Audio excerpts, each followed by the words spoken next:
Well, good morning, everybody. Welcome to the Air Toxic Science Advisory Committee meeting number 8, diesel particulate matter. Really appreciate folks jumping in today. This will be our last meeting together. And we'll kind of cover next steps towards the end of the meeting, but really great to be in space with you. So if we can move to the next slide, do a little bit of housekeeping. Just as a reminder, for those that are joining in the audience, only the panelists, which is our ATSAC members and our agency representatives, have the ability to speak at this meeting. We are recording it, and so this conversation will be available on the Air Toxic Science Advisory Committee website.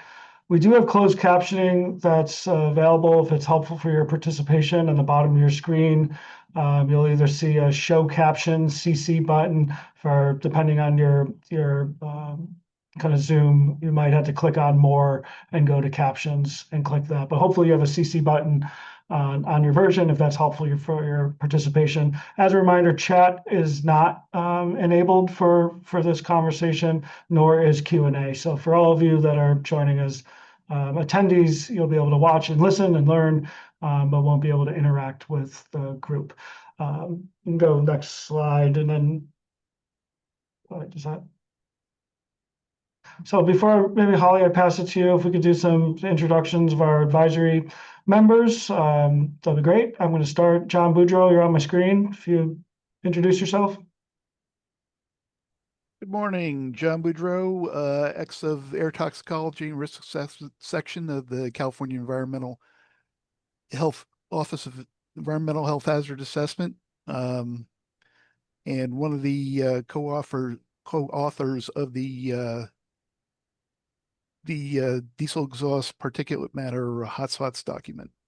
Great, thank you, John. Daisy. Hi, I'm Daisy Dong. I'm a staff toxicologist at the risk assessment section at the California Department of Pesticide Regulation.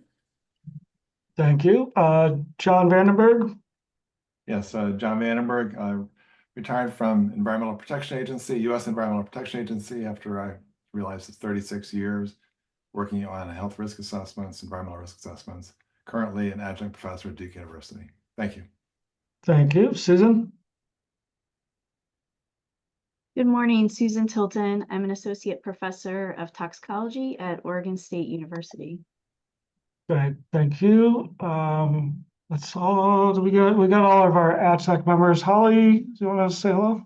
I know you'll be talking a lot today, but introduce yourself. Yeah, hi everyone. I'm Holly Dixon. I work at Oregon Health Authority. I'm a public health toxicologist, and I work a lot, really closely with DEQ on the Cleaner Air Oregon program and putting together these ATSAC meetings. All right, thank you. Dave? Yeah, I'm David Fair, a toxicologist with Oregon Health Authority, and helping to work on this update. Also, I think you missed John Stanek. He is on. Oh, sorry, John Stanek. I only got 2 out of the 3 of the Johns. John, please. I'm John Stanek, currently with the United States Environmental Protection Agency, specifically the Hazard Pollutant Assessment Branch.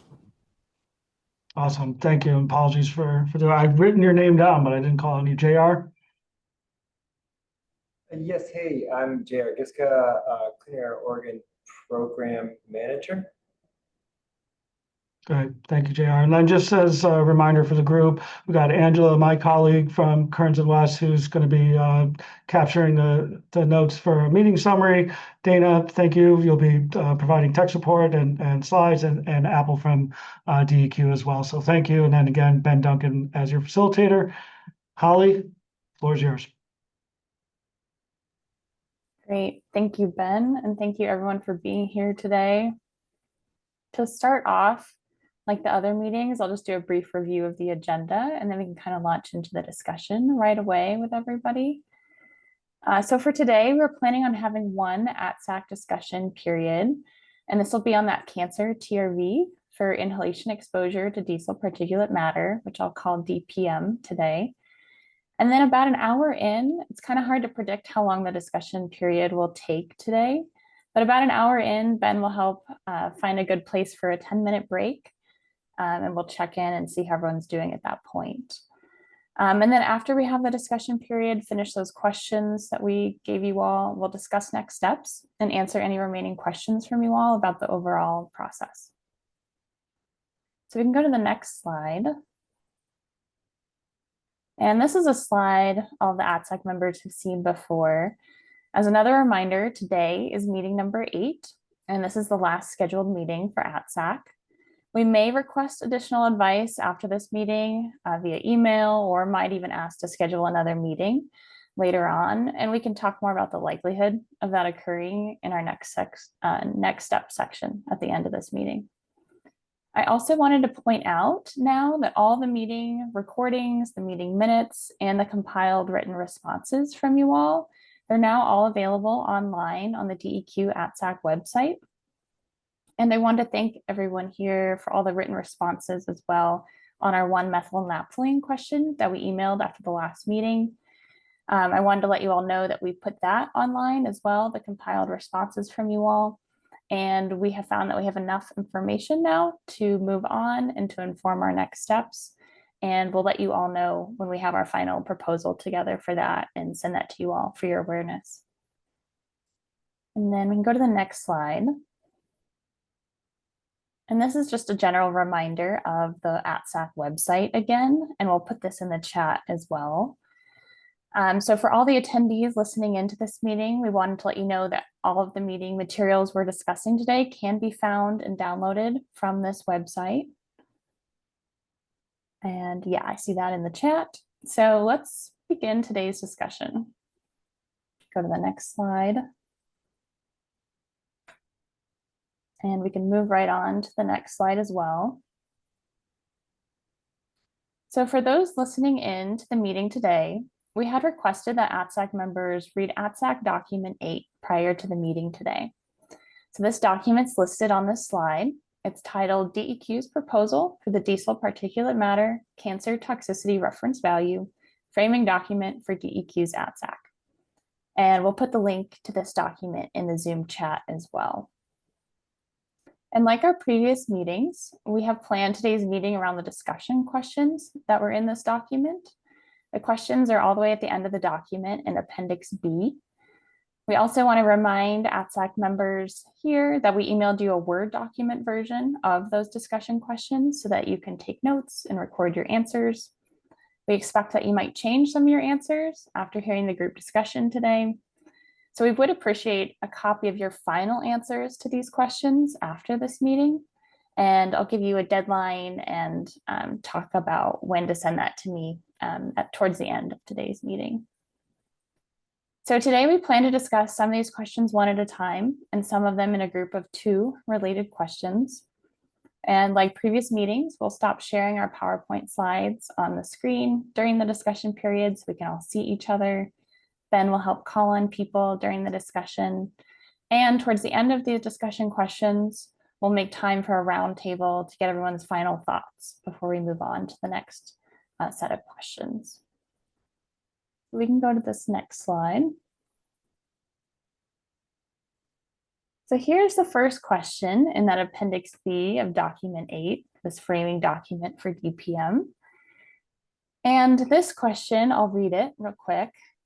First question is, do you see additional uncertainties with the proposed cancer TRV not already covered in the DPM framing document? I also want to open it up here in addition to this question, if you just want to share your general thoughts about the framing document, if there's anything missing that you want us to add in for future iterations as we move this forward through the rulemaking, or things that you particularly liked, all of that is also helpful at this kind of opening stage, in addition to what we have here for question 1. Right. Thanks, Holly. So, ATSAC members, y'all have, hopefully this feels very familiar. We'll do kind of a round robin, want to hear from everyone. And just as a reminder, I see a hand up in the attendees, just as a reminder for those who are attending the webinar, there's not a public interaction. So today will be exclusive to the ATSAC members. John Vandenberg, will you kick us off? Sure. Maybe to go to your last point there, Holly, is that I found the framing document to be very well done. It was balanced. It was complete, pointed to the right information, I thought, and provided the kind of resources that I felt I needed to be able to comment about the decisions that the OHA and DEQ have to make. The one thing I did find was that the Ramble environment paper wasn't linked, but it was easy for me to find that. So just a comment. Sometimes those links are especially helpful when we're doing a lot of searching. I happen to have access to all of the literature through the Duke Library System, but not everybody does. So it's really very helpful to provide links, as you did, and I appreciate that very much. In terms of the question about additional uncertainty, what I found here, and it carries through to the other questions that were being posed to us, was that none of the cancer assessments, potency assessments that were reviewed really consider fully age as a risk factor. And the supplement to the 2005 EPA guidelines for carcinogen risk assessment identifies the potential for additional risk to children due to a variety of biological exposure differences with adults. And therefore, age-dependent adjustment factors have been applied for about the last 20 years by EPA and other organizations. And those are two chemicals that have evidence of a mutagenic or a genotoxic type of mode of action, which is relevant for diesel particulate matter here. So as IARC has commented about that. So I'm not proposing that that be added here. I think it's an uncertainty, though, that needs to be more explicitly described, because the factors, the potency factors that are being considered here, none of those, to my understanding, have considered that. Although there was some calculations here by the Vermeulen paper that included from age 5 through 80. So it covers part of that range, but not the full range, which is the most important of that range to me, is the younger ages from 0 to 6, from birth to 6, I should say. So I would urge you to include a more extensive discussion about the specific concerns of children being exposed to diesel exhaust, diesel particulate matter, I mean to say, and that actually has a quantitative aspect that's not being considered here. That's my comment. Thank you. Yeah, thank you, John. Holly? Thank you. That's very helpful to point out. We'll definitely work on highlighting that. Okay. John Boudreau? I thought you folks did an excellent job in discussing pretty much everything, including the uncertainties. The one addition I'd like to add to who's using the AWEA DPM unit risk is New Jersey DEP is also adopted, essentially, same way that Washington State did. So Great. Thank you. You could add that in. And I agree with John Vandenberg as far as making a note of child susceptibility, early life. I know there's some difference in the way, for example, that US EPA does it and Cal EPA does it, where Cal EPA applies an early age adjustment factor to all carcinogens, not just the mutagenic or genotoxic carcinogens.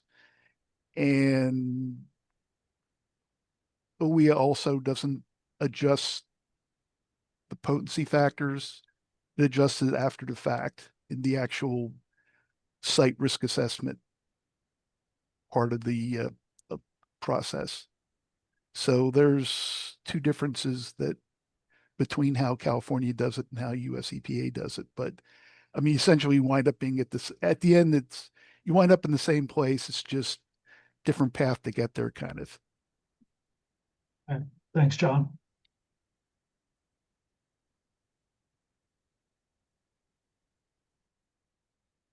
John Vandenberg, back to you. I guess the question to John Boudreau is, when you say it's applied subsequently in the process, but it ends up being the same place, how does that really work? You're not changing the potency, or you're looking at the actual population exposed? Because here we're talking about the general population, so I'm not sure I understand how that would be different. Yeah, you would look at the actual population exposed. I mean, the potency factor is a general population factor. And then there's age adjustments for the population in the footprint around the stationary source. And it's adjusted for essentially third trimester to 2 years, 2 years to 5 years, like that. So you make an estimate of the population around the footprint of the stationary resource emissions. That sounds like it's a very site-specific exposure analysis that leads to that. Is that right? Because here we're talking again about general population of the whole state. Right. Well, it's hotspots is pretty much very, very site specific. I see. It's So- the hotspots you're talking about. Okay. Right. And that's pretty much where California tends to use this. I mean, people use it for other applications too. Once it's out there, it's out there. But, for how California uses it, at least for the program that developed it, that's how they do it. Okay. I think I better understand. Thank you. Yeah, thanks for the follow-up. Susan, Daisy, John, yeah, Susan? Yeah, so I also appreciate all the work that went into the framing document. I thought it did a good job of describing the underlying studies that went into the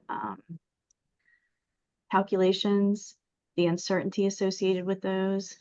I guess the only thing, one way to address uncertainty, especially related to causality in the epidemiological studies is through the Hill criteria or the Bradford Hill criteria. And I know that Cal EPA went through and documented that. I don't know if that was originally or in response in follow-up, but because I think some of that might be helpful to include in the framing document, just related to the uncertainty and addressing some of that uncertainty. Thanks, Susan.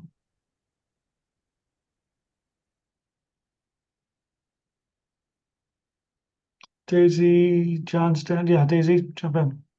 Yeah, I just want to echo the others. I think the frame document is very thorough, at least to me. I didn't look at for other things. I think everything is there. So I was able to do based on all the material you guys supplied. I have to say you guys did a very good job. Thanks. Thank you, Daisy. John Stanek? Yeah, I thought it was really complete and well done. I guess I'm going to try and find specific examples of this, but I felt like maybe in the uncertainty section that could maybe be a little more specific. And I just think there might be a few things between, I think one of the studies, maybe the Ramble document, as well as the full Cal EPA write-up, just to add some clarity. I did have a question though, is the value in the framing document the right value? Isn't it? Is it 3 to the 10 to the minus 4th?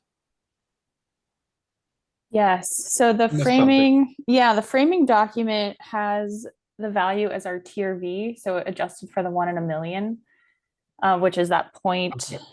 Okay. 0033. Yes, that one. Okay. And All right. and that comes from the IUR from California OEHA. That's the one you're probably looking at.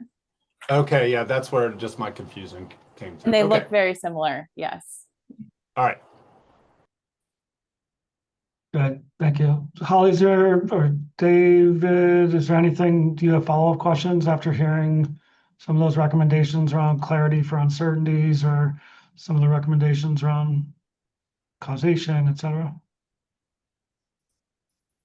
I think that was really helpful to hear what else we could highlight and bring forward, especially focusing on populations that might be more susceptible, like children, and highlighting that as we move forward is really, really helpful. And putting in more specifics is also something we'll look to do. I think I'm good on this question. Is there anything else from the group? Yeah, group, as you've heard it from each other, anything you want to add or any questions for your fellow ATSAC members? Okay, not seeing any. Let's move into the next 2 and 3. Holly, do you want to tee those up? Yes, happy to. So there's a lot of text on this slide, but I thought these 2 questions were kind of related. And so it might be helpful if you could talk about both of them at the same time if that's helpful to you, or feel free to do one. We wanted to ask these two questions to get specific feedback and focus on some of the more recent stuff that has been put out since the California value, just for awareness and to get your thoughts on it, as we know we'll be asked about this as we move forward in this rulemaking. And so this focuses in on the Ramble white paper and also the Vermeulen et al. Work that was done and published in 2014.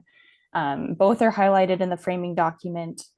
And the Ramble paper, as John Vandenberg mentioned, is no longer, we can't find a link for it online, but we did provide it in an email to ATSAC members. And so we'll make sure that that gets circulated as well moving forward. And so I'll read through these questions. Question number 2. So it appears Ramble's white paper, look at table 1 of this white paper, they calculated an inhalation unit risk for Vermeulen et al. 2014 using an excess lifetime cancer risk of 17 per 10,000 at a DPM proxy concentration of 1 microgram per cubic meter. And what do you think about Ramble's approach and DEQ's interpretation of where the IUR came from? Then question 3, is there another IUR from the Ramble paper, or average, or some, or all of them? We're looking at table 1 in that Ramble white paper that you believe is more scientifically sound than Cal EPA's IUR for DPM. So just looking for a comparison here to California and what you think of some of this recent work that we've found that has happened since the California value came out. So I'll pause there. I know that was a lot, but thinking questions 2 and 3 are sort of related. Okay, thanks, Holly. John Vandenberg? I'm happy to go again. Yeah. I actually was able to find the Ramble paper online. So I'll send you the link. Thank you. I couldn't find it again. Okay, thank you. I was able to find it this morning, or a couple days ago, and so Okay. we read it again.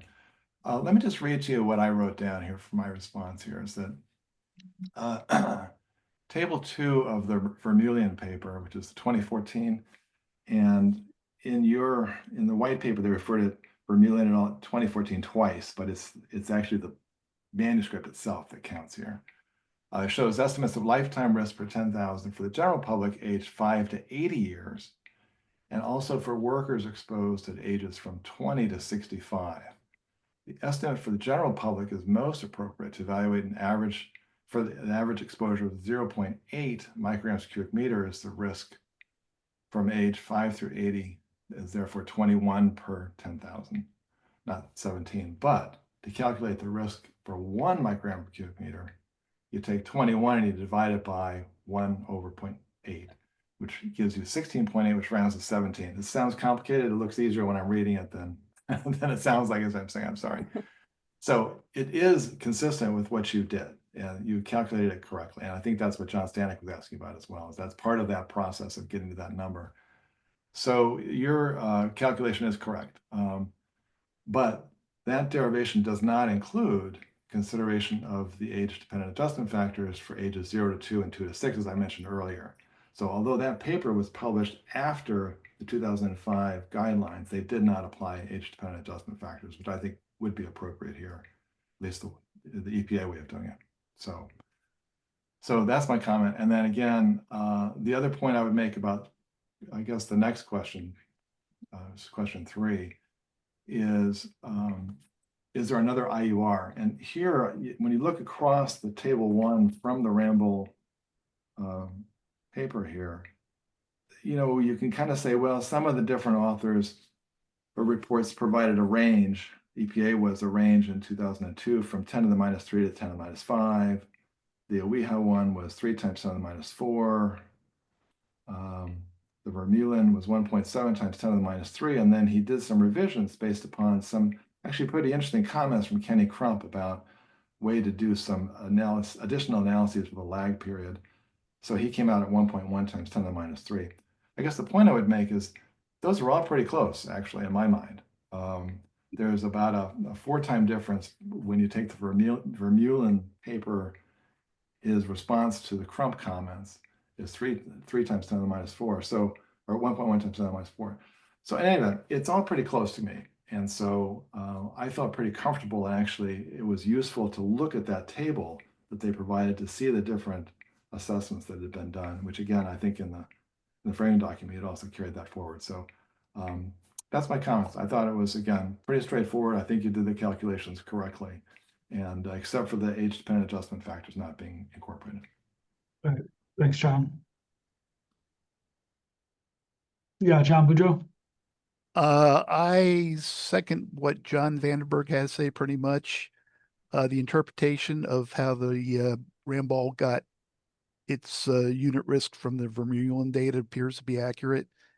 And it's interesting that the unit risks that you do get with or without the adjustments that Kenny Crump suggested still fall within the unit risk range that we originally generated.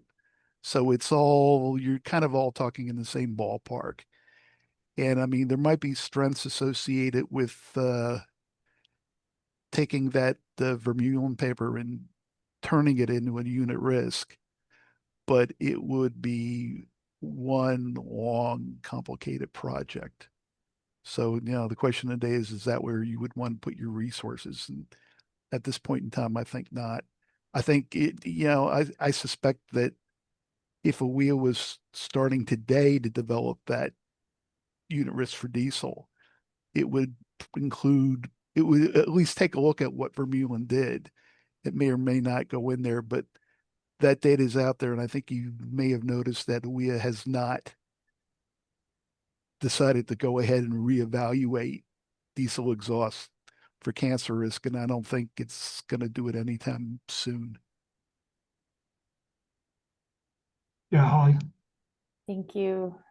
I think something I've been thinking about fitting with the comments I've heard so far is just this being additional context for maybe some converging lines of evidence for maybe this range that was provided by California. So it's very useful to see these all next to each other and consider that all together.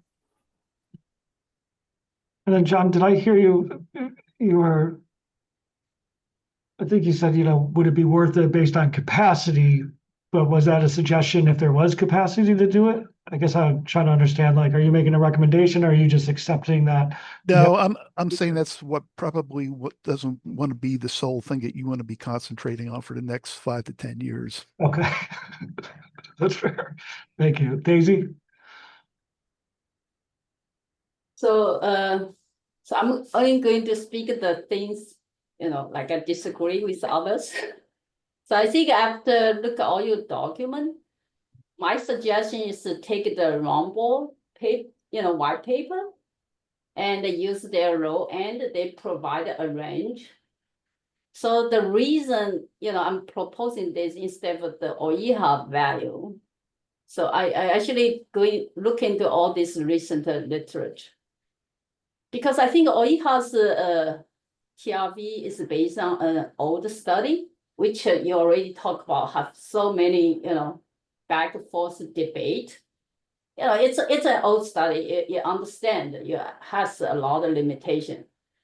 But the Ramball review all this, and basically I think the Vermeulen 2014 was the one most recent based on the Steeland 1998, Silverman 2012, and Gosh 2012, based on relatively kind of new study compared to OIHA's critical study. So my thinking is, yes, OIHA at that time, I think it's perfectly makes sense because you want to have value, then no value. And at that time, I think, they conclude whatever, I actually agree. But now it's different because you actually have this newer study. And the HEI, the review panel already approved these studies.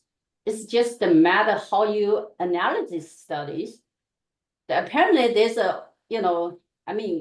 very recently they debate a lot, but Ramball provide a range. So it doesn't matter all this debate. So it provides you a range. I don't think a risk assessment should be focused on one single value. I think they review the whole, it represents the most recent literature on this topic. And so I think I would suggest use the Rumble white paper and take the lower end and calculate the, your TRV. That's my suggestion. I think it actually reviewed pretty well. It debated, but eventually I think some, EPA or OIHA will reevaluate these studies. The problem is I think to me, it's uncomfortable with all these new, studies, and you still based on all the, studies at that time, or I think OIHA don't have any other, choice. And you make the best of this. Here, same, even the Vermeulen study now still some debate. But, compared to what OIHA did, I think they also did it pretty well. So I would go with the Rumble, the white paper, and take their, they suggest they look at all the available study and take their lower end. So that would be my suggestion. I think you already provided all the literature here, so I was only need to read them and make my own assessment. And also, I think why the older study also, it's a kind of really very old, and the diesel exhaust composition is also very different from contemporary. I think all your document already give out all the reasoning. And those studies really, none except OIHA, all the other agencies actually don't think that study is adequate to develop, quantitative estimate. So that study has apparently a lot of limitations. But at that time, I think you don't have anything, it's bad to come up with something. But now this newer study, actually they better science compared to the older study, and they already value here. And, it doesn't matter, all this, to me, it's better to base on your study and then you take the range. So I think Rumble did it very well, at least to me.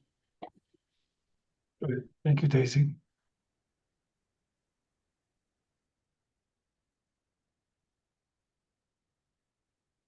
Susan, John Stanek. Yeah, Susan? Yeah, I mean, I guess my takeaway was a little bit different. I mean, coming out of the Rumble paper, I felt one of the primary conclusions was just that there wasn't a consensus on the analysis approach for handling these newer studies, and especially the meta-analysis. And I don't have the background to, understand specifically these various analysis approaches, but just that there wasn't a consensus there. So the way I saw these studies, maybe in a similar way that John Boudreau and Vandenberg did, which was that they provided confidence for the Cal EPA value just because they all converge within, a similar range, but not necessarily providing a rationale for choosing a separate estimate. But I do think it would be helpful to incorporate more information about these ranges that have been proposed and that are available into the framing document, just so that information is there. Perfect. I'll do that. Thank you. Thanks, Susan. John Stanek? Yeah, I agree with Susan's approach, actually.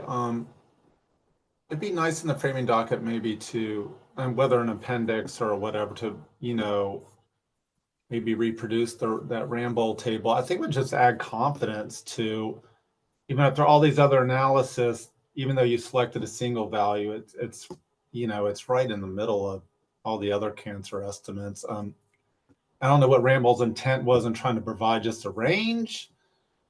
It depends on who their client was and what they were trying to do, honestly. So I just think maybe providing it in context somewhere would probably just help strengthen everything. Thank Yeah, you. I like that idea a lot. I guess now that y'all have heard from each other, is there any other comments or questions for your fellow ATSAC members or any further reflection? Or Holly, David, JR, if there's any questions coming up from you based on what you heard? No, I think for me, it was good to hear that you all kind of interpreted things similarly to us looking at these resources and finding what was helpful to you that we could kind of put in a document as we move forward with this rulemaking, make sure we have the right context for people, and really exploring maybe how I can show this converging lines of evidence of kind of where our value proposal will fit in the bigger scope of what's being done more recently. Thanks, Holly. Okay, last call for thoughts on kind of questions 2 and 3, any reflections back or points of clarity? Okay. Not seeing any, let's move into the next 2 questions.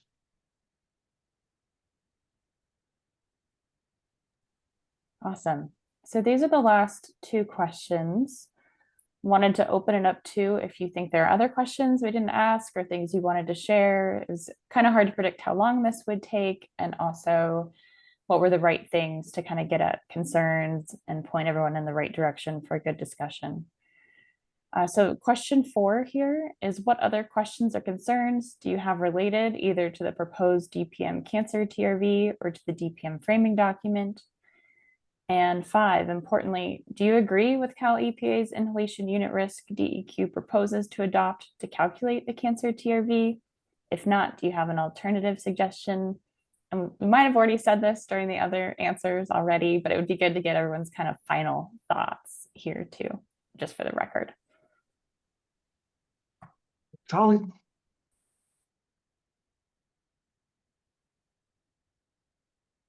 Yep, John Vandenberg, you're our leadoff hitter here. Please, could jump in. Okay. I thought I heard you say someone else's name. I'm sorry. No, jump in, please.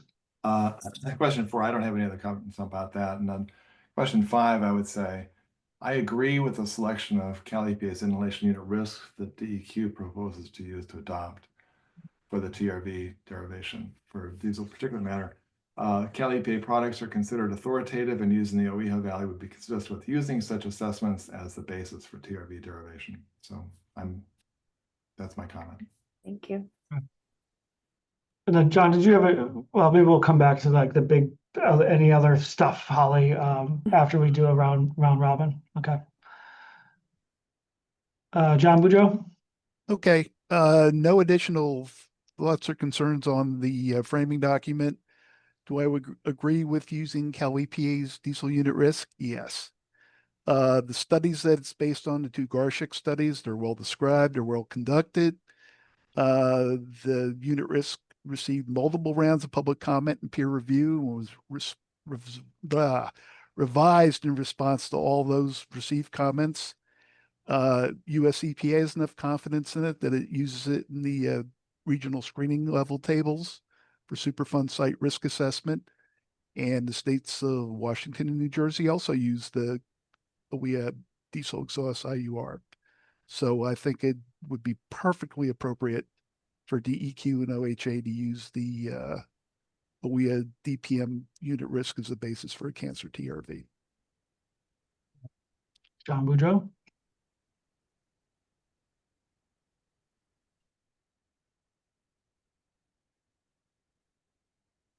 John Stanek, Susan, yep, you all just going in order. I appreciate how you're just doing that. Susan, jump in.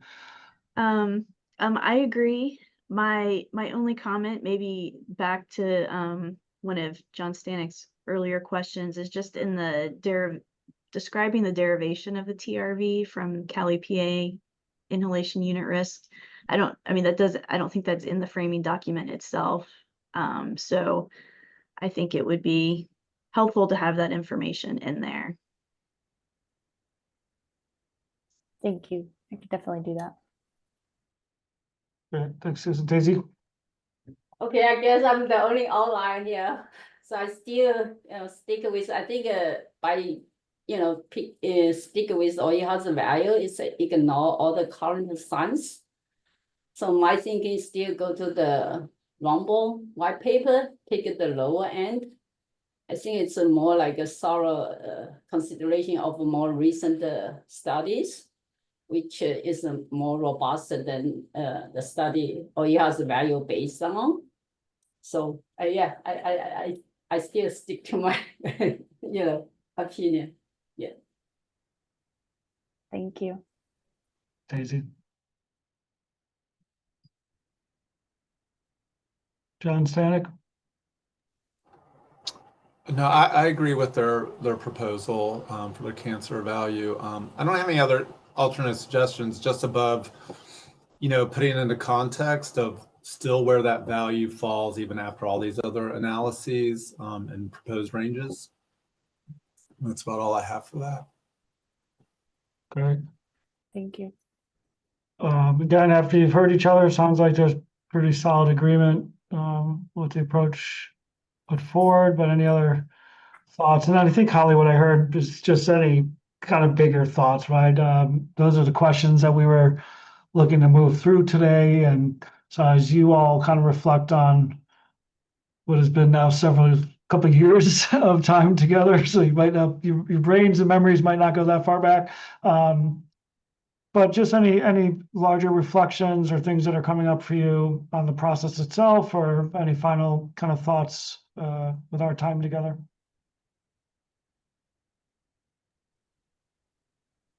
Holly, were you gonna add something? I have an additional question if we have time. It was hard to predict how much time we would need today, but We have time, yeah. I did have a call out in the framing document talking about nomenclature related to diesel exhaust versus diesel particulate matter. Hmm. And there are differences in how they're used in different documents over time, and they mean different things. That diesel particulate matter is that fraction of the particulate matter that's often called out and used in relation to these TRVs that we're using from Cal EPA and the non-cancer value from EPA. They all call out diesel particulate matter. But I also want to acknowledge that diesel exhaust is used in a lot of more recent literature. And we know that a lot of these chemicals like PAHs are not just on particulate matter, they're also in the vapor phase. And this is such a complicated mixture.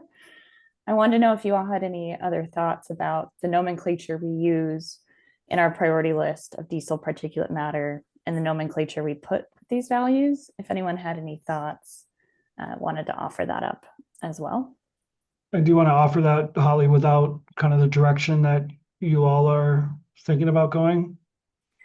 Yeah, right now we have diesel particulate matter in our rules as on the priority list. And then we also have the TRVs related to diesel particulate matter.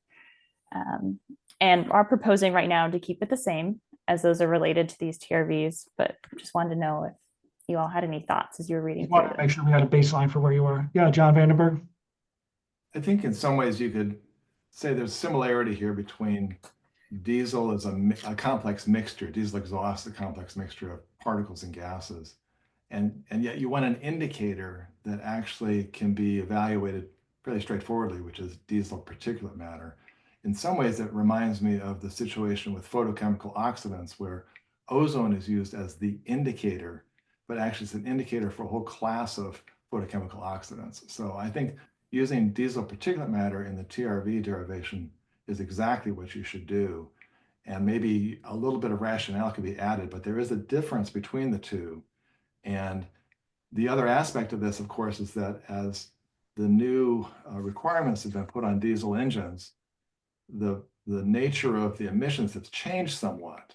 And that is that there's been some studies looking at older diesel exhaust and the composition of that, and newer diesel exhaust, the composition of that.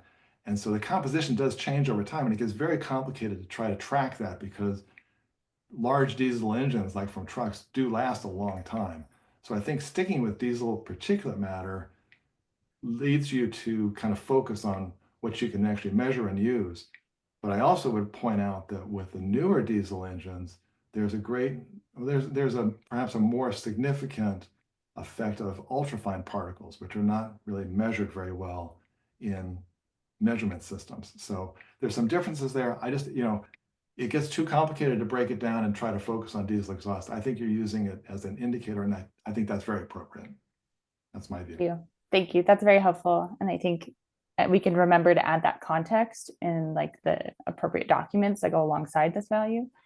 That's very helpful. Thank you. Okay, sure. Does DPM still account for the ultrafine? It's just difficulty in measuring at that ultrafine level? Is that what- The typical measurement methods don't really capture ultrafines very quantitatively, and yet there's a lot of uncertainty about the health outcomes, which could be significant for ultrafines, but there's a lot of gaps in the knowledge base there. So, and Okay. diesel particulate matter is a pretty known entity. Okay, thank you. John Boudreau? Yeah, well, was always the thought way back when the we had unit risk was put together, the realization that if you managed to filter, say, theoretically 100% of the diesel exhaust particulate out of the exhaust, you would still have, you wind up underestimating the risk because you'd still have all the gas phase chemicals. So you'd have benzene coming out and acrolein and so on and so forth. But I think the best you can do is to use DEP as your metric. Thank you. Thanks, John. Well, we'll just keep it in order, Susan. Or Daisy, I forget who was first. Yeah, Susan. I mean, no additional comments. I do appreciate that you provided the definitions within the framing document and how DEQ defines them. So I found that helpful. Okay, thank you, Susan. Daisy? Yeah, I agree with all others. I think it's, use the DPM is more appropriate here. Okay. John Stanek? No, I don't have anything to add on that either. I think it's fine. Great, thank you. Okay, Holly, more? This is your chance to ask all the questions that you just like maybe didn't get to, we haven't got to. JR, did you have something? Actually, I did. So I am not a toxicologist, but something that I do think might be interesting to get some feedback on, especially from folks who thought about this a lot, is, I mean, Holly brought up the newer diesel, and John Vandenberg, you brought up the ultrafine.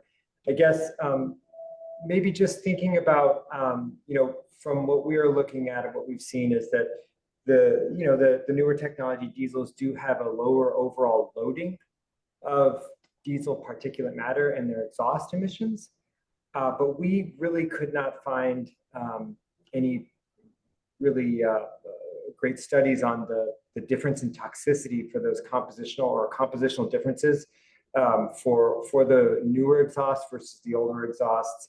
And I was wondering how you might provide some feedback on how we think about that, or how we sort of talk about that moving forward on how we pick our TRV here. Yeah, so maybe there's a couple questions. One is, are there studies that folks are aware of that might be getting to some of the newer engines? And then two, just more guidance on kind of how to think about kind of the new engine technology. Yeah, John Boudreau? Yeah, way back when, around the time of the HEI-ACES study, that was an issue. And there was a study or two that looked at genotoxicity of both old diesel engines and new diesel engines. Of course, if you looked at it by volume of diesel exhaust, the new technology engines were much better, lower genotoxicity because they were putting out a lot less particulate. However, if you normalized it to, microgram of particulate, the new technology engines actually came out to be, the particulate was more genotoxic than the older engines. So I don't know if anything's been done recently on that, but my sense was, at a minimum, the particulate, from a genotox standpoint, was going to be the same between both the old engines and the new engines. John Vandenberg, you had popped on. Sorry, we went out of order a little bit here. That's all right, though. I appreciate what John just said. I was going to kind of say some of the same things there, but I know one of the challenges has been with the new diesel engines that the emissions have changed so much. If it's got a well-functioning particulate trap on it, and some of them have condensers as well, is that it becomes very difficult to actually study them. I know they cannot do any controlled human studies of diesel exhaust because they couldn't get the concentrations right where you were getting some of the gases were getting too high concentrations to get particles in. So in any event, I think it's a challenge in terms of research, and I'm not aware of any research that's been done recently that would kind of give us really good insights on this, except on the sort of the monitoring side of it that I mentioned earlier, that the composition has changed and probably continues to change, but I'm not aware of any additional studies right now. Yeah, thanks, John. Other insights? Or any follow-up, JR? No, on that question, but I think we do have maybe one more that is, it sort of applies to our program and implementation of how we use this value. And I think one question maybe to put out there is, because of the complex mixture of the DPM and the diesel exhaust, so currently when we look at these assessments, we have folks, look at their DPM emissions, and we have them look at their PAH emissions and their metal emissions separately. And currently that sort of leads to some PAH driving risk because of our current DPM TRV. And so I guess I just was wanting maybe to get some thoughts about, is it appropriate to count PAHs and metals if we're also going to be assessing DPM itself for risk? Even though that the DPM itself may be composed of some of those components, potentially not all, which is why we're doing it this way currently. Thanks, JR.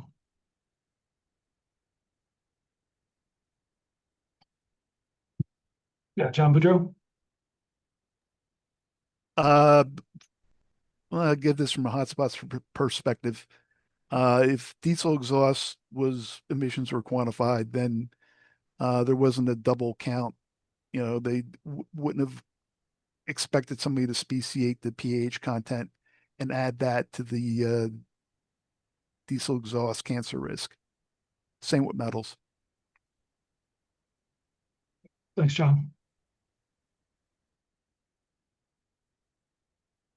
John Vandenberg? John, just to be sure, did you say you would not add the PAH and metals risk? I wasn't sure I heard you quite there. Could you say Right. That is what I said.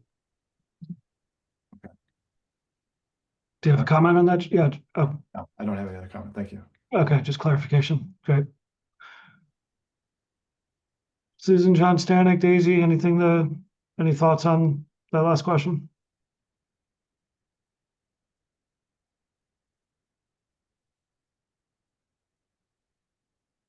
I'm going to interpret the remaining on mute as no additional thoughts to add. Okay.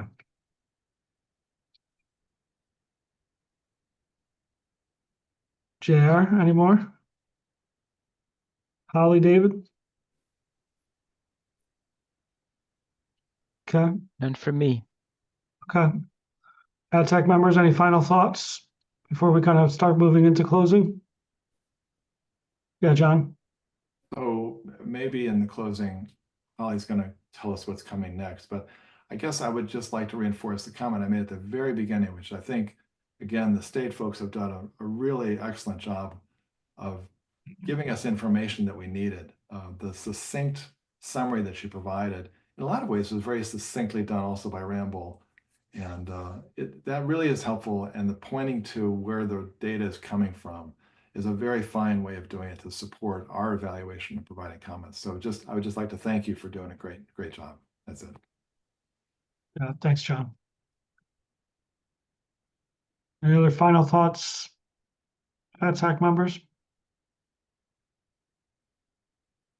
Okay, why don't you lead us, Holly, into the next steps and we'll close this out. Yeah, perfect. So next steps, you can go to the next slide, Dana. Perfect. So first of all, I just want to say thank you so much. We really, really appreciated and benefited from all your feedback, not just on diesel today, but on all of the feedback you've given us so far. It's been incredibly helpful, and I'm so glad that we formed this committee and added this to our rulemaking process because it's just going to make everything so much stronger. To wrap up, there's some information on this slide. This was the last scheduled meeting of the ATSAC meeting so far for TRV proposals. We would really appreciate all those discussion question worksheets, your final kind of written thoughts after hearing the discussion today. If you could email those to me by May 28th, and let me know if you need more time. I'm not going to rush you on that. Let me know what time you need to get that done, and I'll send out a reminder email. So you'll have all this in an email shortly after this meeting.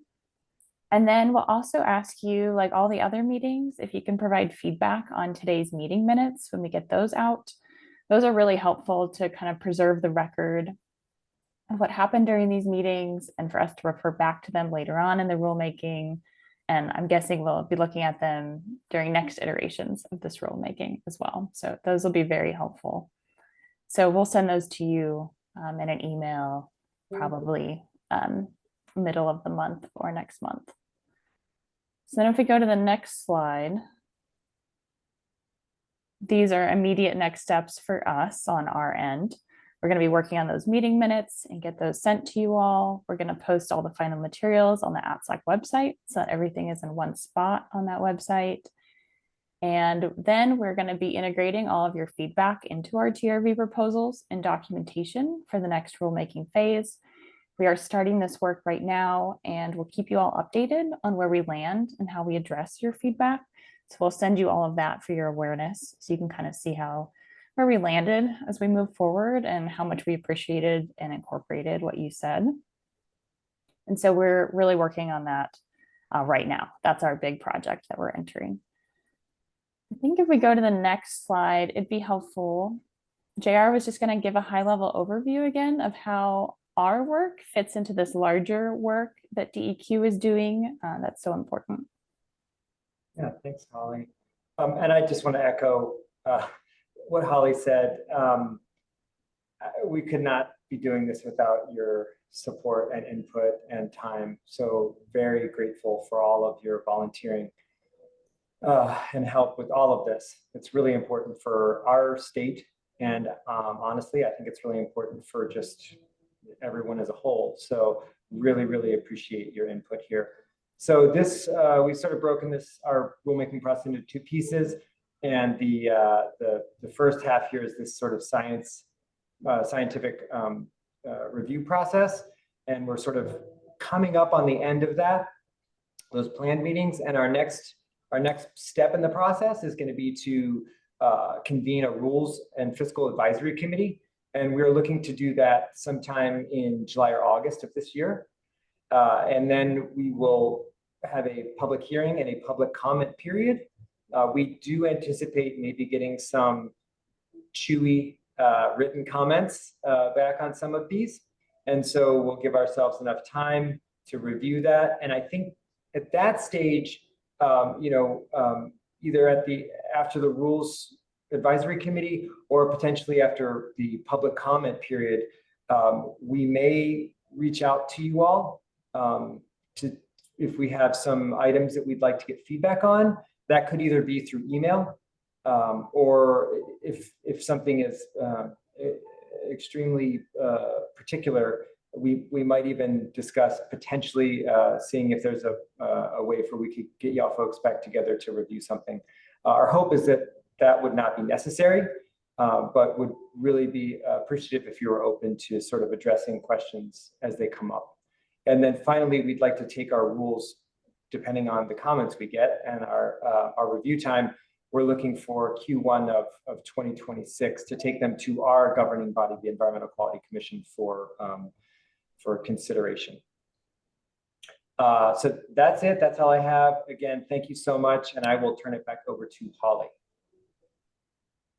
Thanks, JR. I have one more slide. So we might have additional questions, like JR said, that pop up during the rest of the rulemaking process, but I wanted to let you know that we'll only ask you additional questions. It would be a high bar. So if there's a new concept or process that comes up that we didn't consider, that we think scientific advice would be very helpful. So we're thinking this would be things that are new that we haven't previously discussed with you, or that we think is really important to get your feedback on. That's when we would probably send you an email and see if you're still interested in providing some input. So that's kind of the criteria we'd use moving forward to reach out. Of course, we'll give you updates and let you know how we incorporated everything along the way, just for your awareness. And then we're envisioning sending you out a short survey that wouldn't take up too much of your time. We want to acknowledge just how much work this was for you all as a volunteer committee and how important you all were, and wanting to find ways to improve as we do this again and look to make our process more efficient for both us and for the ATSAC committee. So we'll put together a few short questions to try to get your opinion on how we can improve and what you liked about what we did so far before it's too far in the distance or we can't remember what we did. So we'll put that together and send that to you all in an email. That's something is in the works as well. So I think I'll pause there. Do you have any questions for us overall from the agencies about overall process, or want to share any, I don't know, final thoughts on this process before we close the meeting? Yeah, John? So Holly, I was able to listen in on the presentation that you and others and JR made last week, I think, to the Quality Commission. And if I understand it correctly, there's about a 3-year time frame for reevaluating the TRVs, if possible. And I realize that's really quick. You know, it takes 3 years to do it, so it's like going right into it again. Now I recognize that there may not be much of a change for most of these chemicals, but there's a lot of chemicals and a lot of TRVs to consider here. So given that this group right here may be wrapping up as you get into the final rulemaking, would you then constitute another ATSAC in the future, or are you looking for some of the folks here to carry through it? We're kind of done, it sounds like, except for this, you know, high bar and any last little things you've got here. Am I understanding that correctly? JR, is that a you question? Is this a lifetime appointment? Is that what I mean, John, if you'd like to you could chair it forever, you know, we could talk about that. But yeah, no, that's correct. So I think it's a 3-year appointment. We're going to talk internally a couple things. So I think it's too frequent of a review. And so I think in because our TRVs require a rule update to be updated, we will consider language to change the frequency. And, you know, we'll be working on that. As far as the 3-year appointment, I have to look on the books exactly in 2022 when it started. If it was, you know, in November or October, I can't recall specifically. But I think one thing we would hope is that if it does kind of fall outside that, and we do have some questions, that folks would be open to answering that if we do have to do some sort of extension for that. But yes, we would be convening a new ATSAC in the future. And I think part of maybe this survey is if you'd be interested in doing something like this again. Okay, all right, thank you. And the other comment I would make is that the work that you all have done, I think, could be highly valued by other states. And so I don't know if through the larger state organizations, and I know there are, like Westar, I think is what it's called in West, there's different states.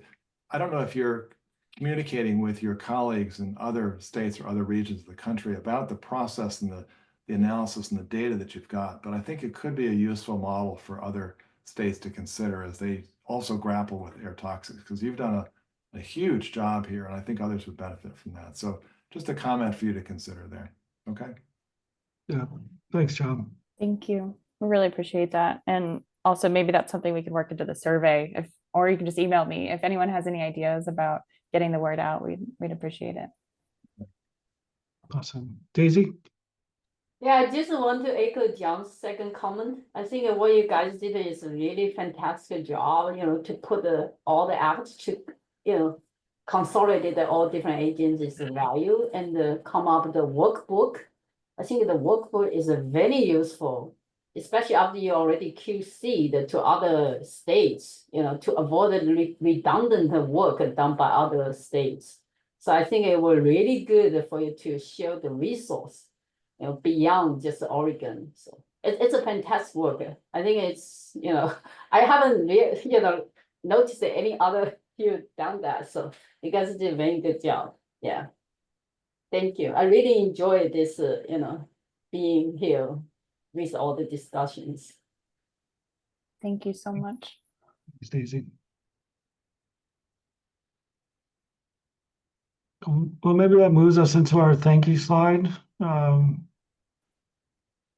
I appreciate, we've named a lot and, give some space, team, if you also want to reflect back, but maybe before just, it's always an honor to be in these type of spaces. I really just want to lift up, the team at OHA and DEQ for the amount of work that you all did. I hope that you're hearing loud and clear, not just, commendation on the work that you did, but the way you did it and the process that you moved through to help ensure that ATSAC folks could come into the room fully prepared and with the type of information. So just your thoughtfulness and preparation has been remarkable to see. And for our advisory committee members, and I can't even imagine, I can't imagine, but the amount of work and labor and expertise and energy that you all have brought, between and into these meetings is just, as JR said, a real gift, right, to Oregon. And I think to some of the comments that have just been made, hopefully a gift,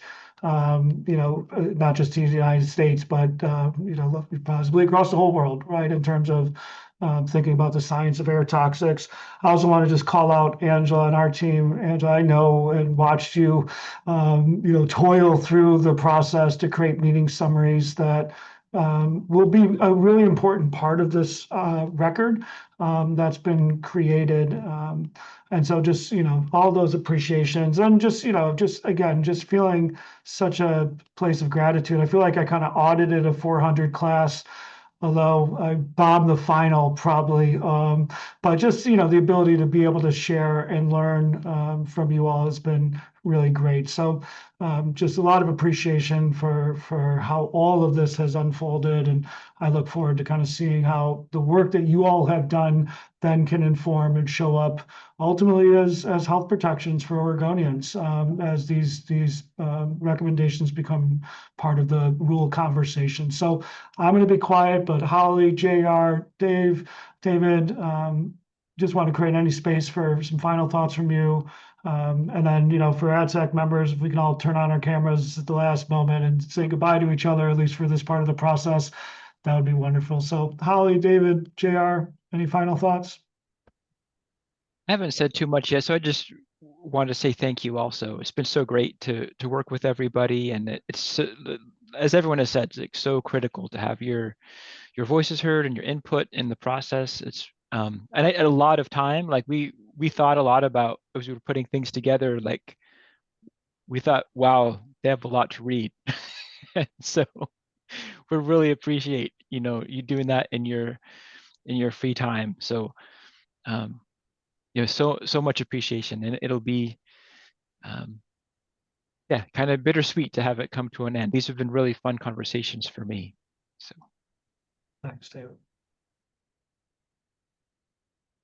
I don't have anything else, just really, again, very appreciative and look forward to you all at the next one. Already ready for it. That's right. Holly, any final thoughts? No, just thank you so much. Everything I already said, these have been really fun for me to put together and kind of get into the real toxicology of things. And it'll be really fun now to see how that gets implemented and put through, hopefully through rule adoption. Awesome. Well, you all, I assume by this point, know how to get in touch with your OHA and DQ colleagues. We know where to find you. So just again, just thank you all. Appreciate it. We built this out till 1 o'clock, so we're not going to spend the next 2 hours talking to each other. You'll get your time back, but lots of appreciation. Much love to all of you, and onward and upward. Thank you, everyone. Take care. Thank you. Great. Bye-bye. Thanks, everyone.